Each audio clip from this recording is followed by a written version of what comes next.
Commandant Aurélien Sabourdi, ce qui se passe en Gironde est dramatique. Est-ce qu'il peut arriver la même chose chez nous ? Alors, on n'a effectivement pas les mêmes conditions de massif, hein. Là, on est sur un massif girondin où on a des plantations de pins sur des hectares et des hectares, hein.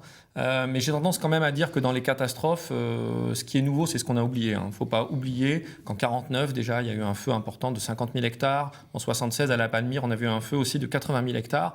Donc, les conditions de plantation font quand le massif girondin est très exposé à des feux qu'on ne peut pas qualifier de méga-feux, mais de feux énormes.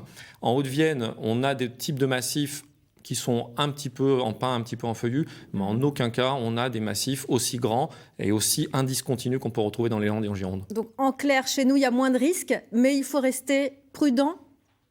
Priorité à la prévention ? Alors oui, ça, hein, pour autant, on a moins de risques. Pour autant, les variations climatiques, elles sont toujours là. Vous savez, les feux de forêt, ils arrivent quand il y a trois conditions qui sont là. Trois conditions qui sont 30 km/h de vent, 30% d'humidité et 30 degrés de température. Lorsque vous avez ces trois conditions, vous avez des feux, quelle que soit la saison.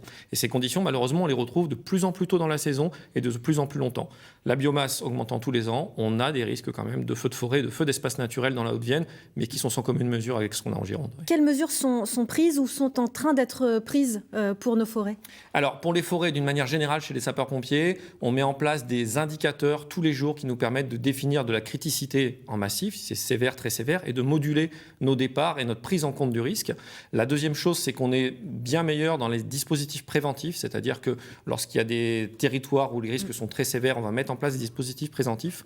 Et puis, il y a des massifs maintenant, alors c'est le cas notamment dans le sud de la France et aussi en Gironde, certains endroits qui sont entretenus, débroussaillés et qui font l'objet d'obligations légales de débroussaillement. Merci.